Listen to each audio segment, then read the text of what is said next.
Bienvenue dans Docteur Business, l'émission où on aide un entrepreneur ou une entrepreneuse à régler ses soucis, que ce soit sur le produit, l'acquisition ou le modèle économique, et parfois la psychologie, les freins intellectuels. Alors bienvenue, et j'espère que l'épisode va vous plaire.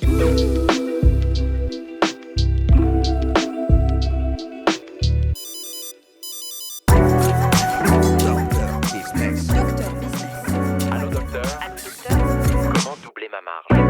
Comment me développer? Mon modèle est-il bon? Est-ce que je dois recruter? Oui, bonjour, qui est à l'appareil? Bienvenue sur Docteur Business. Salut, José. Je crois qu'on se connaît en plus. José M. Oui, on s'est croisés à l'époque. Ah, c'est bon ça. Eh ben écoute José, bienvenue dans Docteur Business, bienvenue dans l'émission. Qu'est-ce qui t'amène ici? Que fais-tu? Et de quoi veux-tu parler? Eh bien, écoute, qu'est-ce que je fais aujourd'hui? C'est exactement pareil que ce que je faisais il y a presque 20 ans maintenant. Je suis toujours dans l'audiovisuel, je fais toujours des vidéos. Malheureusement ou heureusement, le format a changé à cause de l'IA, grâce à l'IA, encore une fois. Ok.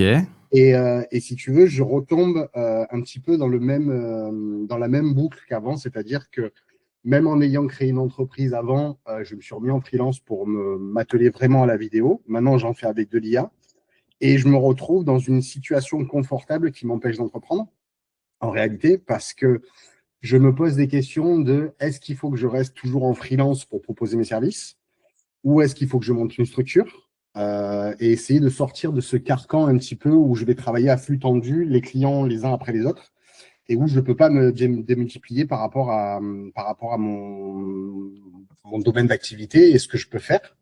Donc, c'est assez compliqué. J'ai une vraie décision à prendre, à me dire, est-ce qu'il faut que je structure ou est-ce qu'il faut que je reste comme ça? Ça peut rester confortable par moment, mais c'est plein d'incertitudes, c'est plein d'up and down. Des fois, ça marche très bien, des fois, ça marche moins bien.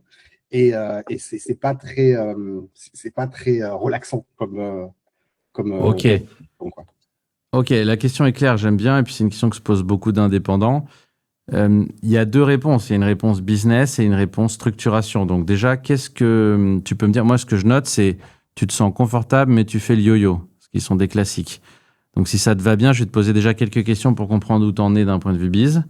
Donc quand tu dis que tu es confortable, ça veut dire que tu parles de ton train de vie ou tu parles de ton rythme de vie?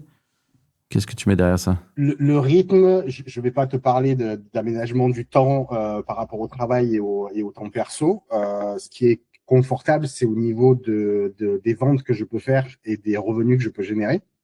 Donc, quand ça va marcher très bien, il n'y a aucune question à se poser. Quand ça marche très mal, on commence à tirer la langue. Et c'est un petit peu de cette position que je veux sortir. C'est-à-dire que du travail, il y en a, mais il n'y en a pas tout le temps et je ne peux pas m'occuper de tout. C'est-à-dire démarcher, plus créer et délivrer des produits, quoi. Ok. Tu peux donner un ordre de grandeur, les chiffres d'affaires à peu près? C'est stable, c'est en croissance, en baisse? En moyenne, sur l'année, ça doit être à du 3 000, 3 500 euros net par mois. Ça peut monter. Alors, je connais à l'endroit où ça peut caper, en fait. C'est 7 500 euros. Faire plus que 7 500 euros, ça voudrait dire rajouter un jour de plus dans la semaine de 7 jours, quoi. Ouais. Parce que tu vends un taux horaire aujourd'hui ou parce que en tout cas, ça revient à peu près à être linéaire par rapport à ton temps. Donc ça voudrait dire faire 90% de missions dans l'année, quoi. Alors, j'ai essayé plusieurs fois de faire du jour homme, ce qui fonctionne très bien parce que ça rassure les clients. Mais dès qu'il y a des retouches, dès qu'il y a des retours, on commence à exploser les budgets. Et c'est très difficile de revenir en arrière. C'est-à-dire, OK, ben là, je vais en avoir pour 2 jours de plus. Et là, le client va revenir en disant, non, mais on n'avait pas dit ça comme budget. Donc, c'est très difficile à prévoir. Donc, en général, maintenant, on délivre à la vidéo, c'est-à-dire que si tu veux une vidéo d'une minute, 1 minute 30, je sais le temps que ça va me prendre. Si on va aller au-delà, après, on peut faire des paliers à 3 minutes, 5 minutes, ce qui est très rare, 5 minutes quand même. Mais on peut pas quantifier une vidéo en disant ça va me prendre, par exemple, 1 journée ou 2 journées, plus des retours à anticiper. Moi, je préfère vendre au… Mais ça revient presque… Ça, c'est ton produit, oui. En réalité.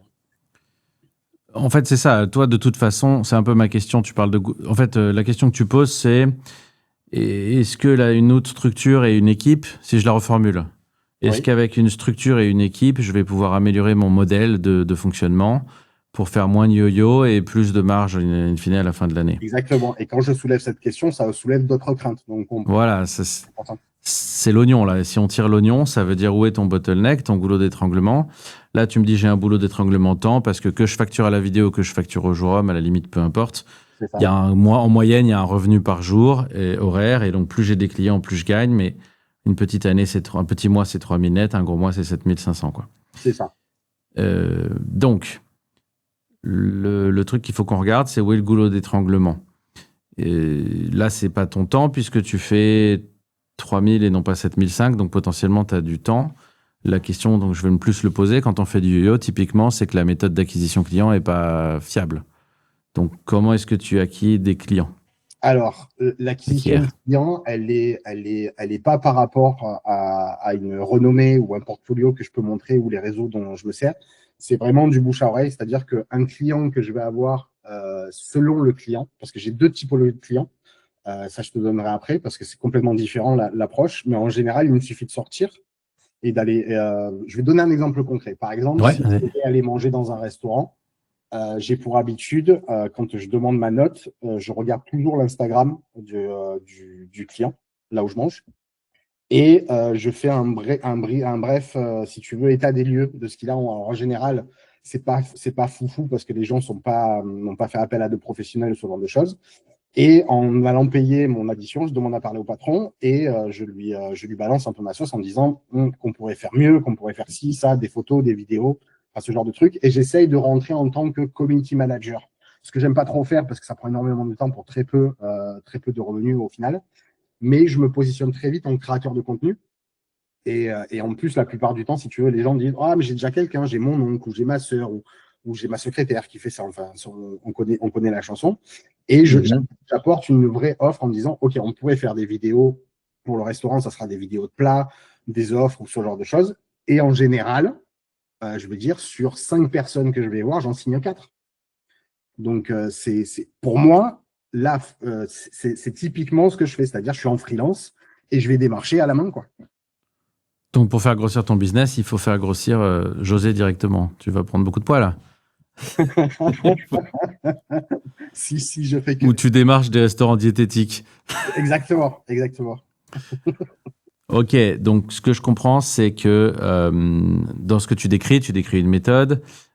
C'est une méthode qui est à nouveau couplée avec ton temps. Donc pour moi, c'est le classique de tous les indeps, et moi j'ai connu ça dans mes boîtes aussi au démarrage.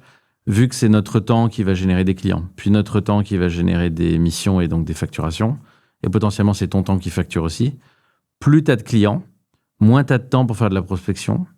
Et donc 50% du temps, tu es en train de courir après les futurs clients, et tu fais pas de chiffre d'affaires et tu es stressé. Et 50% du temps, tu es en train de livrer des clients et tu gagnes pas de nouveaux clients. Et donc, quand ta mission est finie, derrière, c'est le vide. Ça te décrit à peu près ton présent? Ouais. Pardon? Ouais, ça décrit assez bien ton présent. Oui, carrément. C'est carrément ça. C'est-à-dire que aujourd'hui, un client que je vais pouvoir attraper dans son business, que ce soit restaurant, boutique de fringues ou ce genre de trucs qui sont assez faciles pour moi à aller attraper, on va partir sur un boulot qui va me prendre 3 mois, parce qu'au bout de 3 mois, après, soit ils ont assez de contenu, soit on va passer à autre chose, ou je vais bifurquer, mais ce qui fait que je vais pouvoir travailler pendant quelques clients pour 3 mois, et après, je vais me retrouver, vu que j'ai passé du temps sur mon ordi à faire de la conception de visuel, je vais me retrouver au bout des 3 mois à me dire, il me faut encore 3 clients ou 4 clients pour le mois, quoi. Tu disais que... Ouais, on va discuter un peu de ça juste pour comprendre aujourd'hui le business. Tu démarches donc des commerces, des restaurants spécifiquement, et des individus, ou c'est quoi tu disais j'ai 2 types de clients, donc les restos c'est un type? Voilà, en fait, ce qui a changé, c'est qu'il faut savoir que quand je faisais de la vidéo, c'est surtout, j'ai commencé vraiment à en faire quand j'avais ma boîte à Paris, qui a fermé après le Covid, comme 90% des gens. Mais si tu veux, on avait beaucoup de clients, donc on avait un petit peu des petites PME, un peu comme ça, restaurants ou ça, où je bidouillais à côté pour essayer de travailler en dehors de la boîte, pour essayer de générer du chiffre pour moi et pouvoir maintenir la boîte à flot. Et ensuite, on avait des grands comptes comme L'Oréal, on a travaillé pour Uriage, enfin Kerastase, ce genre de marque, où il y avait, si tu veux, une vraie récurrence où on devait faire des vidéos qui devaient défiler dans des pharmacies, de packaging, enfin ce genre de trucs. Ça, c'est assez récurrent, c'est assez bon. Quand l'IA est arrivée, on est tombé face à quelque chose où, si tu veux, les PME ont travaillé de la même façon, ou je travaillais de la même façon, c'est-à-dire que je pouvais créer du contenu en externe pour leur délivrer, Maintenant, toutes les grands comptes, toutes les grandes boîtes comme L'Oréal, on va prendre celui-là comme exemple. Maintenant, si tu veux, ils veulent internaliser le process de création. Ils veulent ou ils ont? Alors, ils cherchent à le faire. On est en plein dedans. C'est-à-dire que ça commence à se développer. Ils ne veulent pas que des gens puissent créer sur IA en externe des produits qu'ils vont mettre à la vente plus tard. Il y a une espèce de clause de confidentialité. Enfin, ils veulent pas forcément utiliser leurs produits sur des plateformes où ça peut partir dans n'importe quel sens. Donc, en fait, si tu veux, aujourd'hui, je suis freelance pour des PME et j'essaye d'être pas freelance du coup, mais une boîte parce que je ne pourrais pas passer pour des grands comptes en étant freelance, c'est pas possible, pour internaliser un process de création et pouvoir créer avec eux et pour eux. Donc, la question, en vrai, si on part du début, c'est est-ce que je dois créer une boîte pour mes PME où je travaillerai toujours de la même façon, où je peux travailler tout seul, et les grands comptes où je suis obligé de créer une structure pour essayer de développer une autre typologie de clients. Et du coup, est-ce que je dois créer deux entités, c'est-à-dire moi et la boîte, ou est-ce que je peux mettre tout à l'intérieur? Ça, c'était la première. En gros, c'est vraiment la première problématique. Ok. Je pense qu'il y a trois. En fait, moi, je vois trois questions derrière celle-là, et je suis pas sûr que tu sois sur la bonne, mais il y a un élément que je maîtrise pas forcément. En gros, le choix que tu proposes entre être un indep ou pas un indep vis-à-vis du service achat d'un grand compte, je pense que c'est une barrière qui a peut-être pas la portée que tu penses, parce que si l'idée c'est de se faire porter, tu peux par exemple devenir indépendant sur la plateforme Malte. La plateforme Malte peut être référencée chez le grand compte et du coup ils peuvent te facturer. En fait, c'est une question de facturation. Souvent, moi j'ai bossé pour beaucoup de grands comptes avec des petites boîtes et souvent ils disent on a déjà une boîte qui réunit une société portail qui va porter des petites boîtes et qui nous permet de bosser avec des petites boîtes.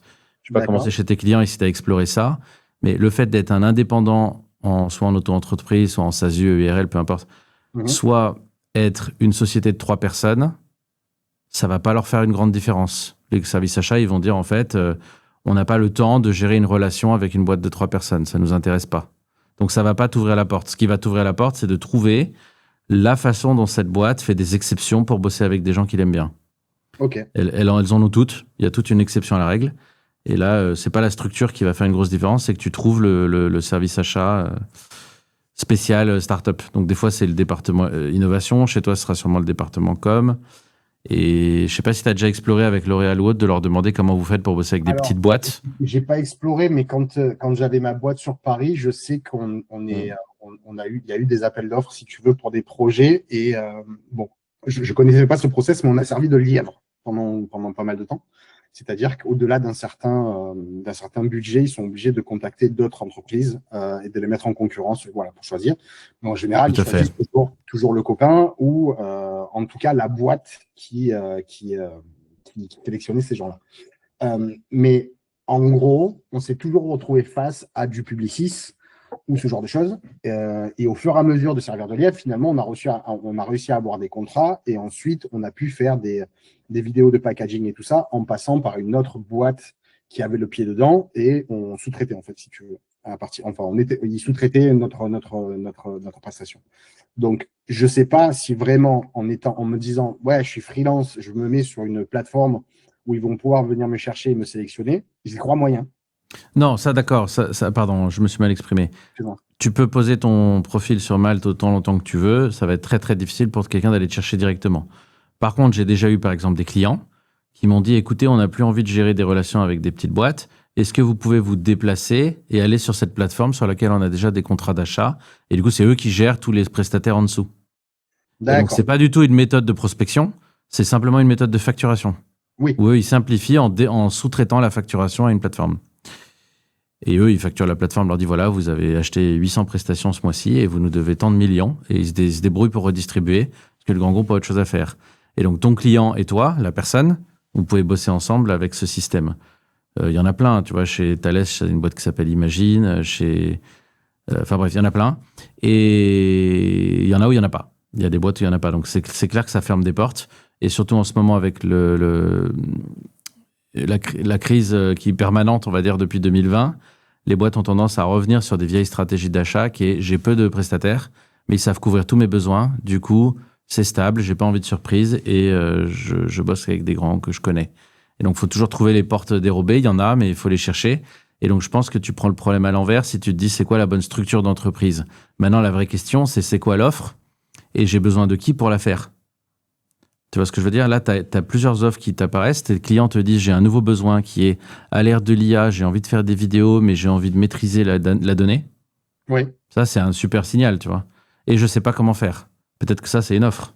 oui, Peut-être que demain, tu peux adresser ce besoin. L'autre sujet que tu dis, c'est avec l'IA, il y a des nouvelles méthodes de production, il y a plein de choses à faire.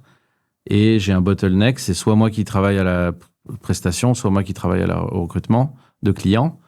La question, c'est quel genre d'équipe tu pourrais recruter, comment ça t'aiderait et comment ça améliorerait ton modèle. Je pense qu'il faut que tu le prennes à l'envers. C'est quoi la boîte de demain, elle va fonctionner comment?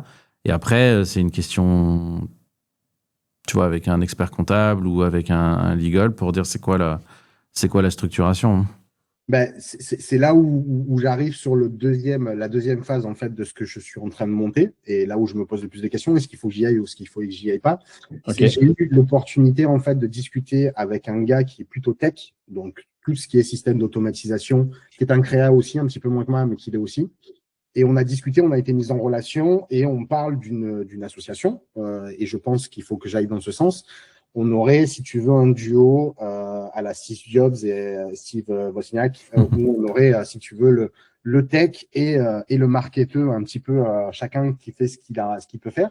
Donc là, on est en train, si tu veux, de créer un portfolio de ce qu'on sait faire. Il faut qu'on fasse une démonstration technique, que ce soit de son côté ou du mien. C'est-à-dire que moi, j'ai déjà les supports vidéo, tout ce que j'ai pu faire, les courts-métrages, toutes les chaînes, tous les gens pour qui j'ai pu travailler. Et puis là, je suis vraiment en train de créer, si tu veux, différentes vidéos avec du storytelling assez fort pour des clients que j'ai avec moi, à mes côtés, avec qui on a fait un deal justement où je peux vendre quelque chose d'attractif et de peu cher en fait, pour essayer de me créer un portfolio et de le faire assez vite pour le mettre sur nos plateformes, nos réseaux, nos Internet. Et lui, il fait une démothèque en fait de comment on pourrait internaliser le process de création et l'automatiser surtout.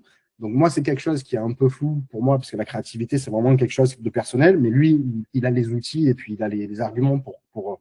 Donc c'est un logiciel, juste pour comprendre ce que tu dis, ça serait un logiciel de montage semi-automatisé ou quelque chose comme ça? C'est ça, en fait, la demande qu'il y a des grands comptes, c'est justement de créer des assets pour pouvoir les utiliser pour en faire ce que tu veux. C'est-à-dire qu'aujourd'hui, si tu as L'Oréal qui sort un nouveau shampoing, peu importe, il faut que le packaging soit nickel, les écritures soient parfaites, que tu puisses le décliner en vidéo, en support pour les réseaux. Tu vois un petit peu pour un produit, il y a tout un tas de trucs à faire, quoi. Donc, et ça, ce que j'en ai compris, c'est qu'ils s'interdisent de le faire en externe. Il ne faut pas que ça fuite, il faut que ce soit qualitatif et il faut qu'ils aient, par exemple, si aujourd'hui en ligne, on peut créer des vidéos avec un modèle de générateur de vidéos, eux, ils veulent un modèle de générateur de vidéos propre à leur. Voilà. Clair. Donc, et ça, il sait faire. Ce qui fait qu'on a vraiment deux. Donc, on peut continuer à prendre des petites PME, des PME et aller bosser pour essayer de faire de la fraîche et essayer de builder le truc. C'est-à-dire construire un portfolio, construire une relation client, construire tout un process. Parce que maintenant, aujourd'hui, si tu veux, avec les IA, le process de validation, il a complètement changé. Par exemple, quand tu prenais un logiciel où on te disait, bon, mais là, il faut changer la typo, il faut changer ci, il faut changer là, avec les IA, c'est impossible. C'est-à-dire qu'une fois que tu as eu ta génération, pour revenir en arrière, c'est très compliqué. Donc, les process de validation ont changé. La donne a changé. De toute façon, l'IA a redistribué les cartes. Maintenant, la question que nous, on se pose, c'est, voilà, je vais te reposer exactement la même question, mais avec mon associé aujourd'hui, c'est est-ce qu'on reste tous les deux ou est-ce qu'on développe quelque chose à plusieurs? Parce que le problème avec ce genre de technologie, c'est que tu délivres pas, tu donnes pas à tes associés ou tes collaborateurs, tu donnes pas du travail. Tu donnes de la connaissance, un workflow, une façon de faire. Ce qui fait que aujourd'hui, si je prends un collaborateur avec moi et que je lui apprends comment servir un client, demain, c'est mon concurrent principal. Ouais, je pense que tu as des réflexes qui sont des réflexes de créateur. Okay. Et donc, je reformule. La valeur, elle est où? La valeur, elle n'est pas dans l'idée. Donc déjà, partager l'idée, si tu veux, là, des boîtes qui permettent de faire du montage B2B, je peux penser à Canva, je peux penser à Pitchy.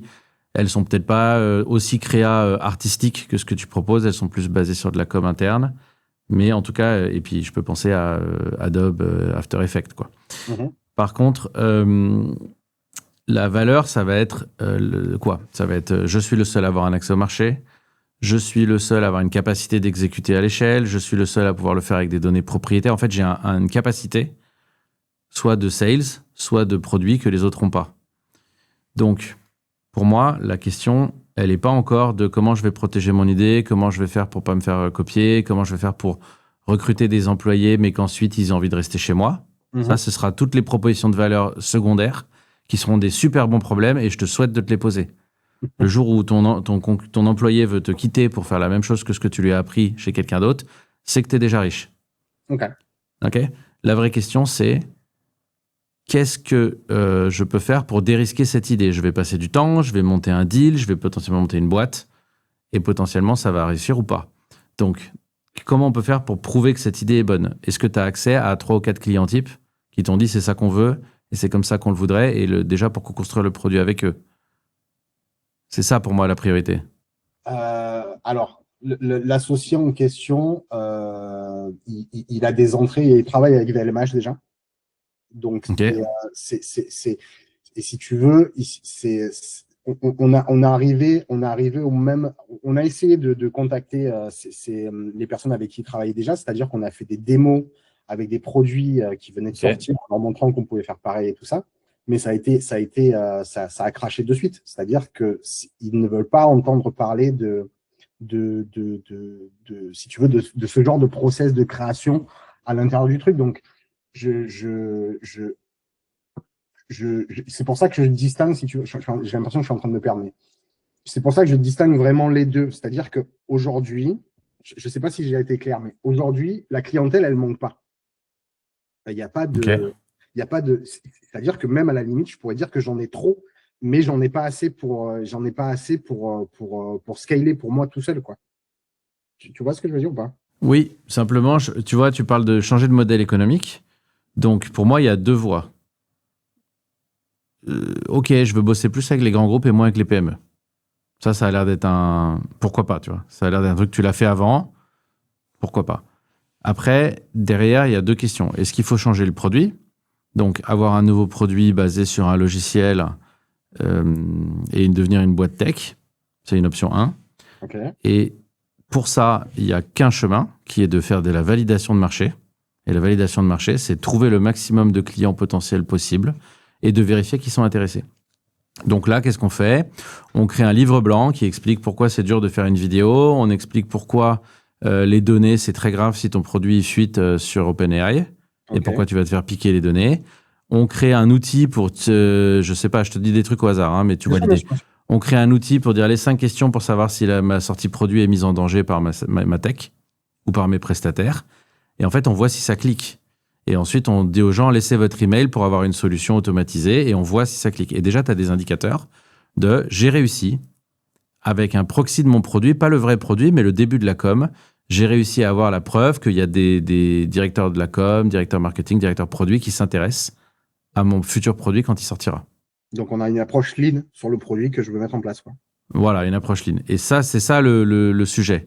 Et c'est pas la peine de te poser la question de quelle est la bonne structure d'entreprise avant d'avoir validé ton marché. Si tu valides pas ton marché, de toute façon, tu vas pas monter l'entreprise.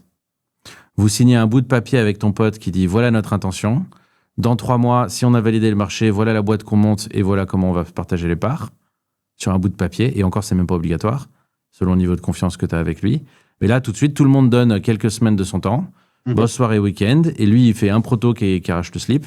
Et toi, tu fais différentes opérations qui te permettent de récupérer des contacts, des rendez-vous, des emails de gens dans ta cible qui semblent intéressés par le sujet. Peut-être tu vas à une conférence et tu vois s'il y a 4 personnes qui veulent participer à un focus group. Moi, je faisais beaucoup ça. Est-ce que tu trouves 4 personnes à une conférence qui, à la suite de cette conférence, veulent participer à un focus group pour réfléchir à ton produit? OK.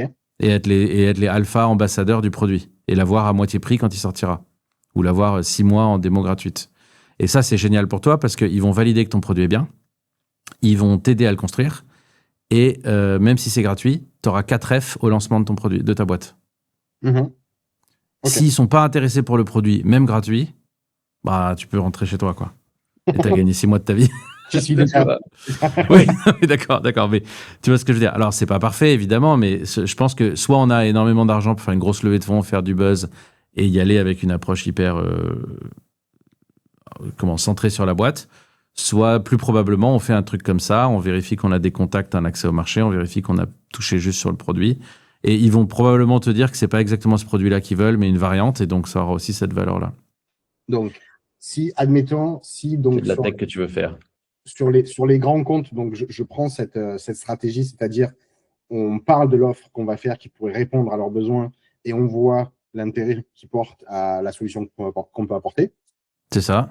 Et pour mon souci donc avec les PME où je peux avoir une multitude de clients, j'essaye de développer ma clientèle. Si je vois que je peux pas remplir mes obligations avec eux, j'essaye de donner ça à d'autres personnes qui pourraient travailler avec moi sur certains projets. Et je me poserai la question de savoir si je prends des gens avec moi en plein à ce moment-là, quoi, mais pas avant. Par exemple, donc sur la deuxième partie, c'est la possibilité de rester sur une mode agence. Et peut-être que tu vas faire les deux. Tu auras une branche agence, une branche produit, pourquoi pas. Mais en tout cas, sur la branche agence, ton problème qui est, je peux pas être au four et au moulin, et donc soit je vends trop, soit je produis, soit je vends, soit je produis, mais ça fait des yo-yo. La question, tu peux la reformuler. C'est comment je découple mes performances de ma présence. Donc ça peut être dans le produit. Tu peux avoir des freelances qui bossent en dessous de toi et qui font les vidéos. Avec l'IA, ça a l'air plus facile qu'avant. Tu peux avoir, à l'inverse, des sales qui vont vendre pour toi. Tu peux avoir une armée de caméramans qui vont filmer pour toi. Je sais pas, tu vois ce que je veux dire? Et ces trucs-là peuvent être totalement bêta-testés. Et tu vois que j'ai toujours une approche de calcul de risque. Tu peux totalement le faire d'abord avec des freelances pour voir si ça prend. Et ensuite, si ça marche, et ben à ce moment-là, monter une boîte et recruter des gens en CDI. Tu vois, t'es pas obligé de faire un tapis avec tes cartes directes. Non, c'est sûr. Mais tu vois, là c'est intéressant parce que je pensais prendre des freelances pour le côté créatif. Et c'est ça qui m'effrayait un peu parce que c'est pas moi qui suis derrière. Et c'est quand même mon image que je défends. C'est-à-dire, c'est ma créativité que je défends avant tout, et mes idées. Mais j'avais pas pensé à justement prendre quelqu'un pour aller faire de la vente. Eh ben, c'est ça, c'est soit l'un, soit l'autre. Si tu veux être un génie créatif, et demande à quelqu'un de te vendre. Enfin, tu vois, si ton plaisir, ou ta valeur ajoutée, c'est vraiment la qualité de tes vidéos, il faut que tu restes associé au processus créatif. Tu peux aussi être directeur artistique. Donc, ça veut dire que tu manages des équipes qui préparent des choses basées sur ton brief, que tu valides en sortie. Tu viens au début, à la fin, peut-être une fois au milieu. Mais en fait, toi, tu as bossé 4 heures sur un montage qu'on a pris 20, ou sur un montage qu'on a pris 20. Et du coup, tu t'es libéré toutes les auteurs pour aller chercher le client suivant pendant que c'est ton équipe qui tire les traits entre les points, quoi. Ouais, ça me correspond mieux parce qu'il y a un peu de tout, du coup. C'est contrôle fric, hein. De toute façon, il faut essayer de sortir de ça aussi. Typiquement, c'est comme ça que va fonctionner une agence de com. Tu sais, ça souvent enfin, j'en ai vu pas mal qui fonctionnaient comme ça. Tu as le fameux binôme à la tête dont tu parlais là, avec les deux Steve, sauf qu'il est différent. C'est un business, un créa. Oui. Et tu as un business, un créa, l'un qui va vraiment s'occuper de vendre, recruter des employés sales, et l'autre qui va s'occuper de vérifier la créativité, éventuellement parler au client et garder la relation client une fois qu'elle a démarré, puisque c'est lui qu'on met en avant comme le grand créateur, et recruter les équipes créatives et les manager. Et donc la boîte se coupe en deux. Là, le problème, c'est que tu fais les deux. Donc je pense que si tu veux monter sur la partie agence, très vite, il faut que tu dises est-ce que je suis plutôt un super sales ou est-ce que je suis plutôt un super créa? Et je crois que tu as déjà répondu à la question. Enfin, tu peux être les deux, mais il faut que tu te découples un peu de l'un ou l'autre, quoi. Si tu veux garder la main mise sur la créa, tu automatises au maximum tes ventes. Pardon, je t'ai coupé. Mais tu veux aujourd'hui, c'est que je sais que ma force, elle est dans la vente parce que je sais de quoi je parle et j'ai pas de complexité à vendre quelque chose. C'est-à-dire que si vraiment la personne en a besoin, on trouvera toujours une solution qui lui donne envie ou alors déclencher une pulsion d'achat. Maintenant, le côté créatif, c'est quelque chose auquel je tiens, mais plus on parle tous les deux, même si je dis que j'ai envie de garder ça, c'est pas ce qui m'intéresse le plus parce que je sais que la scalabilité du projet, elle viendra surtout de l'apport de clients que je vais pouvoir faire et pas forcément ce que je vais montrer que je sais faire parce que Et puis de toute façon, ça sera obsolète d'ici, allez, je vais me donner 1 an parce que les outils vont être hallucinants et que la valeur ajoutée, elle sera pas technique pour ceux qui vendent ce genre de produit. Je te rejoins. Je te rejoins. Moi, c'est mon feeling aussi. Si tu veux monter un business, tu dois forcément maîtriser ton processus d'acquisition client. Ce sera toujours le nerf de la guerre.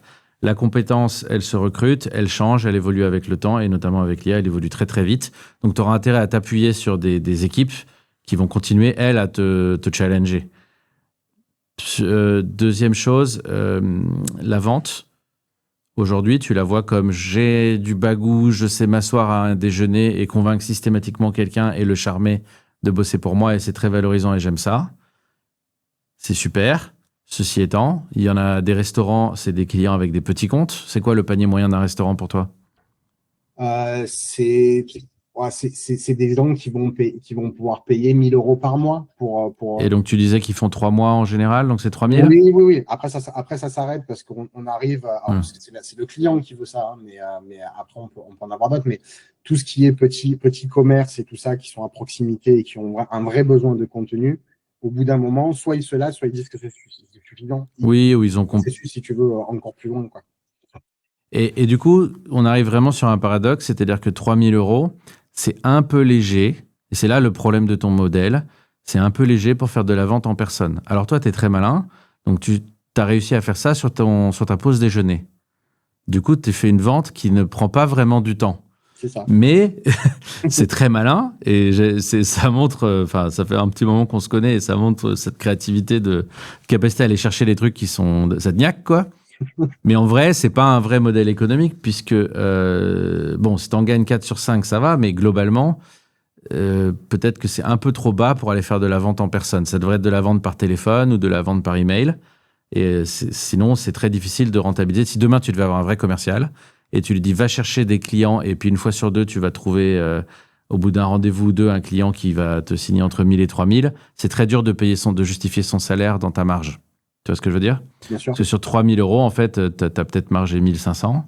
Ensuite, tu prends le fait qu'une fois sur deux, tu n'as pas gagné un client. Donc, en fait, ta vente, elle vaut 750 € de marge. Et donc, si tu as un commercial qui va aller chercher ça et que tu dois lui payer un CDI et des charges, c'est très difficile d'avoir un bon modèle avec ces 750 € moins un CDI. Donc, la chose que je t'incite aussi à explorer là-dessus, c'est est-ce qu'il n'y a pas d'autres canaux de vente qui seraient super? Est-ce qu'il n'y a pas tous les restaurants? Aujourd'hui, c'est une vraie tendance pour les restaurants d'améliorer leur community management. Ça, je pense que tu la connais mieux que moi. Et en Asie, ils ont tous des Instagram, ils sont tous des influenceurs maintenant. On l'a vu en France, ça a commencé avec les boulangers qui font les pâtissiers qui font des super vidéos et il y en a d'autres. Il y a un truc à faire, clairement. Je pense que c'est un bon marché, mais est-ce qu'il n'y a pas moyen d'aller attraper avec un filet différent? Est-ce qu'il n'y a pas moyen de là aussi mettre du contenu sur Internet et que tous les restaurants qui se posent la question de comment capter sur Instagram des clients tombent sur ton site et tes explications et du coup ta boîte? Ben, je pense que c'est la bonne solution. Enfin, je pense que c'est la bonne solution, oui et non, mais c'est surtout une question pour moi. C'est pour ça que je me demande s'il faut que je structure ou pas, parce que quand je me dis que je veux structurer, que je veux une boîte, c'est peut-être me structurer moi aussi, parce que j'ai l'impression que la façon dont je démarche, la façon dont je travaille, si tu veux, me garde dans un. J'ai mon écosystème, j'ai ma façon de faire, et c'est un petit peu l'appréhension de se dire, je passe au step suivant. Et forcément, il va falloir que je change tout, c'est-à-dire ma façon de travailler, ma façon de démarcher, ce genre de trucs.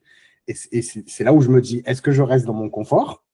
Et il y a des fois où je tirais à la langue et puis des fois je la tirais moins. Ou est-ce que je structure? Et est-ce que c'est vraiment ça la finalité du truc, quoi? De quoi tu as envie? Moi, j'ai envie d'être milliardaire, mais après, c'est le rêve de beaucoup. Non, en réalité. Dans 5 ans. De quoi tu as envie dans 5 ans? Non, dans 5 ans, ce serait vraiment d'avoir un business qui fonctionne bien, où je me pose pas de questions, où je suis pas là à tirer la langue à me dire le mois prochain qu'est-ce qu'on va faire, quoi. C'est vraiment la question. C'est un petit peu plus de sérénité dans ce que je fais et de me dire ok, j'ai du travail, ça tombe, c'est cool, sans être en CDI chez quelqu'un.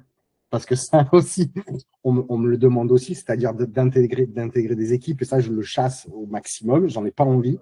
Mais c'est soit je reste comme je suis et je sais comment ça va finir, c'est-à-dire que je peux encore faire ça pendant 20 ans sans souci et je vais jamais level up.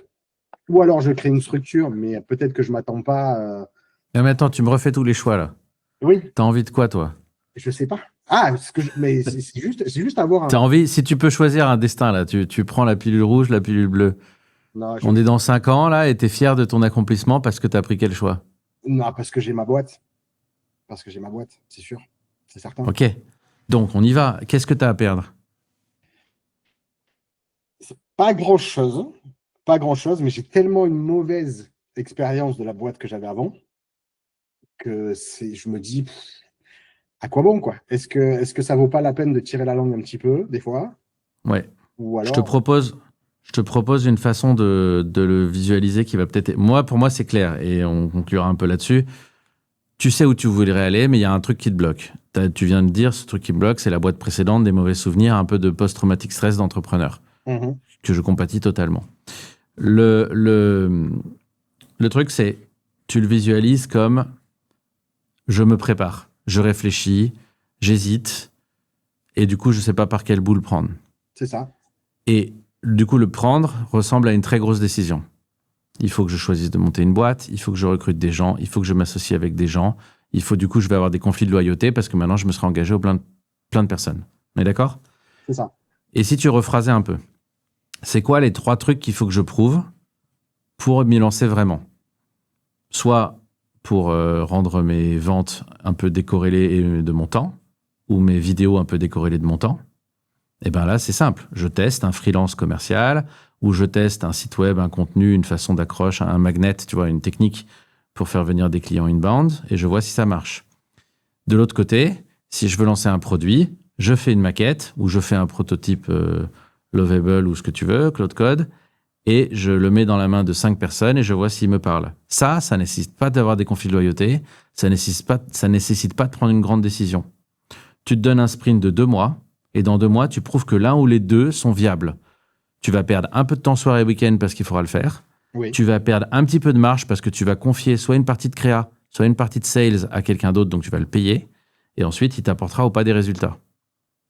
Okay. Et tu vois si le fait d'avoir été un peu moins sur la... Tu vois, tu peux prendre un freelance qui produit une vidéo. Avec le temps libre, tu vas démarcher plus de boîtes et tu vois si c'est agréable pour toi, si ça fonctionne, si le temps passé en heures à vendre à la place de produire était bien. Voilà, c'est les 2 branches. La branche, je scale progressivement mon truc d'indépendant avec des forces externes. Et la branche, je lance un produit sexy. Tu peux les tester dans les 2 prochains mois sans prendre de risques. Pense plutôt comme ça que est-ce que j'y vais ou est-ce que j'y vais pas, parce que c'est trop difficile comme décision. C'est est-ce que je peux construire en 2 mois la preuve que la température de l'eau est bonne? Et après, je plongerai. Ok. Ça te paraît crédible comme approche? Ça me paraît crédible. Ben, forcément, oui. En plus, venant de toi, forcément, quoi. Je m'attendais pas à autre chose. Mais Merci. si tu veux, il y a des frictions dans ma tête, il y a des barrières qui sont compliquées. Et c'est là où c'est important, en fait, d'en parler, que ce soit toi ou d'autres personnes, hein, de toute façon, hein, je veux dire, mais c'est le fait de donner le boost qu'il faut pour le sprint qui arrive, quoi. Mais ouais, bah, écoute, hein, de toute façon, va falloir y aller. Mais en plus, alors, j'espère que je passerai pas pour un prétentieux, mais j'ai l'impression qu'avec tout ce que j'ai fait depuis 20 ans, c'est un truc que je mérite en vrai. Donc, c'est soit je m'écoute et je me dis, bon, allez, vas-y, soit je m'écoute moi maintenant, là, à l'heure actuelle, et je me dis, bon, vas-y, c'est bien, reste comme ça, c'est tranquille, quoi. Tu vois.